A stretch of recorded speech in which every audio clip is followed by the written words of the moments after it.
नमस्कार मित्रांनो.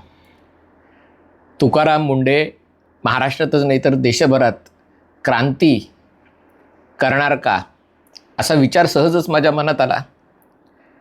मागेही मी या विषयावर व्हिडिओ केला होता आणि तेव्हा माझं मत मांडलं होतं. आजही ते मांडतो, त्याच्यात काही फार बदललेलं नाही आहे. तुकाराम मुंडे जे काम करतायत ते कौतुकास्पद आहे. त्याच्यामुळे अन्न सुरक्षा या क्षेत्रात जे कायम आपण दुर्लक्षिलेलं होतं, त्या क्षेत्रामध्ये काही मूलभूत सुधारणा होणार का? फक्त थोडंसं चमकोगिरी, हे बंद कर, ते बंद कर, याचं लायसन्स रद्द कर, त्याचं लायसन्स रद्द कर, असं होणार आणि मग त्यांची बदली होणार, असा विषय होता. आणि मला वाटत होतं, कदाचित अजूनही वाटतंय, अजून ते पूर्णपणे संपलेलं नाही आहे. कारण ज्या प्रकारे न्यायालय त्यांना धारेवर धरतं आहे, हॉटेल असोसिएशनकडनं इतरांकडनं त्यांचा विरोध होतो आहे, ते बघता हे 4 दिन की चांदनी थोडंसं काहीतरी बदलेल आणि पुन्हा मग त्यांची बदली होईल. मग येणारा माणूस काही कुठे धाडीबिडी टाकणार नाही. पुन्हा लोक ते लाल रंगाचे चिकन लॉलीपॉप किंवा पावभाजी, लाल बुंद पावभाजी सगळं खायला सुरुवात करतील. पण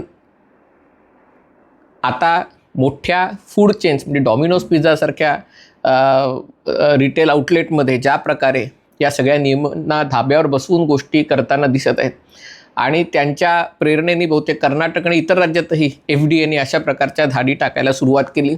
आणि कर्नाटकमध्ये तर विधानसभेतही आणि सरकारी कार्यालयातही कॅन्टीन सगळी अशा दर्जाची निघाली.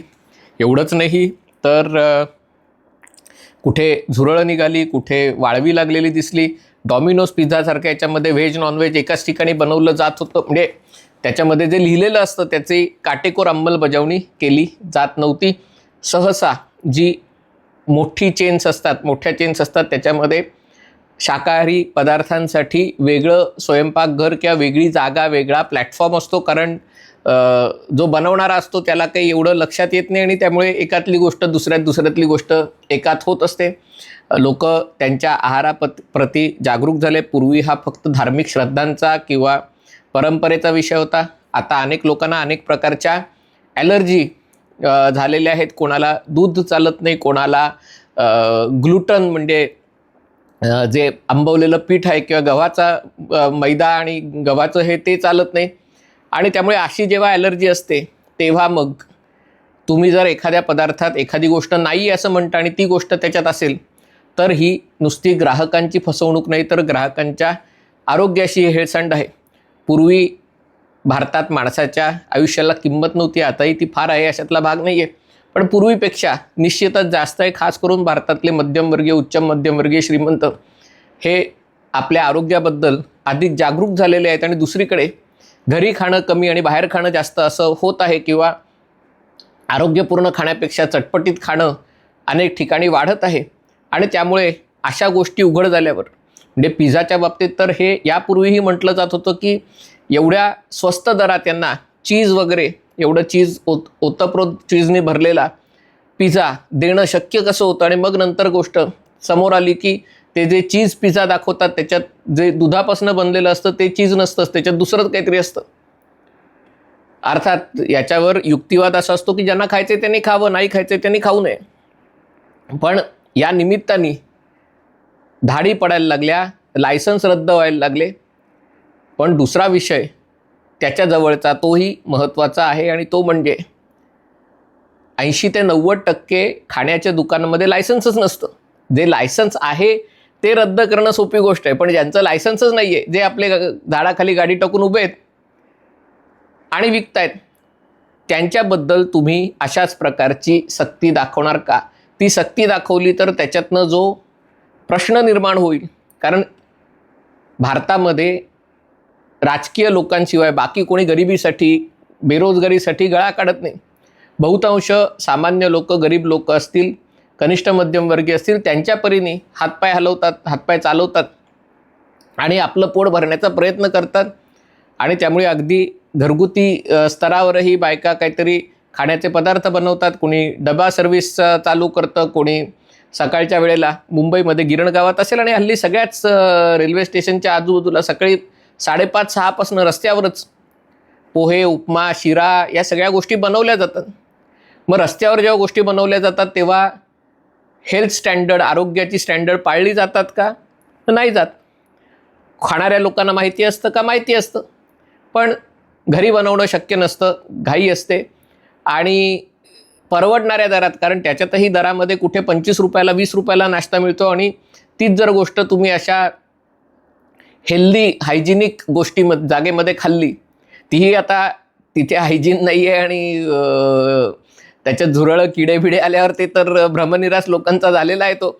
पण अशा ठिकाणी गोष्ट खायची तर 25 रुपयाची डिश तुम्हाला 50 रुपये 70 रुपयाला मिळते, जी अजूनही मुंबईतल्या बऱ्याचशा सामान्य लोकांना परवडत नाही. आणि त्यामुळे लोकांना माहिती असतं की ठीक आहे असं आहे, पण लोक खातात. पण मला असं वाटतं की या गोष्टीमुळे हा विषय ऐरणीवर आलेला आहे. जसा या नीटच्या परीक्षेमुळे एकूणच परीक्षा सुधारणा, याच्या आधी अनेकदा म्हणजे दरवर्षीच पेपर फुटत होते. ज्यांना पेपर विकत घेता येत होते, म्हणजे ज्यांच्याकडे पैसे होते ते, आणि ज्यांना असं करायला काही वाटत नाही असे, ते पेपर मिळवत होते, पास होत होते. ज्यांना मार्क कमी होते ते परीक्षेला रिचेकिंग टाकून तिथे सेटिंग लावून मार्क मिळवत होते. पण यावर्षी जसं एखादं एक निमित्त मिळालं आणि नीटमुळे लोकांचा राग आहे तो बाहेर आला, आणि नुसता राग बाहेर आला नाही, केंद्र सरकारला तर झुकावं लागलं. आता महाराष्ट्र सरकारनेही स्वतःहूनच कायदा करायला, कारण महाराष्ट्र सरकारला आणि इतर राज्य सरकारलाही जाणीव आहे की आत्ता हे केंद्र सरकार विरोधात झालं आहे. उद्या MPSCच्या परीक्षेमध्ये असं काही झालं तर जी परिस्थिती झारखंडमध्ये ती महाराष्ट्रात होऊ शकते, तीच परिस्थिती कर्नाटकमध्ये, तामिळनाडूमध्ये, गुजरातमध्ये कुठे येऊ शकते. आणि या निमित्ताने जर देशातली सगळी परीक्षा व्यवस्था तिच्यामध्ये सुधारणा होत असेल तर तो स्वागताचा विषय आहे. त्याचप्रकारे तुकाराम मुंडे जे काही करत आहेत ते त्यांची बदली होण्यापूर्वी ते जे काही साध्य करतील त्याच्यामुळे जर एक देशात चेन रिॲक्शन आली आणि त्याच्यातनं हा विषय संसदेत गेला, विधिमंडळात गेला, की तुम्ही आत्ता जे अनरेग्युलेटेड आहे, म्हणजे जे रेग्युलेटेड आहे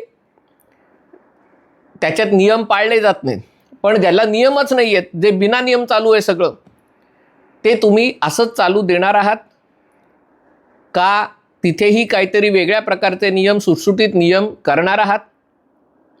याचं कारण म्हणजे आज ना उद्या कोणीतरी न्यायालयात जाईल आणि न्यायालयात दाखवून देईल की तुम्ही आमच्याकडे जर या कारणासाठी लायसन्स नाही आहे, असं लायसन्स तुम्ही आमचं रद्द करताय किंवा काढून घेताय, तर मग जे बिना लायसन्स धंदा करताय त्यांचं काय? त्यांच्यावर कोणती कारवाई होते?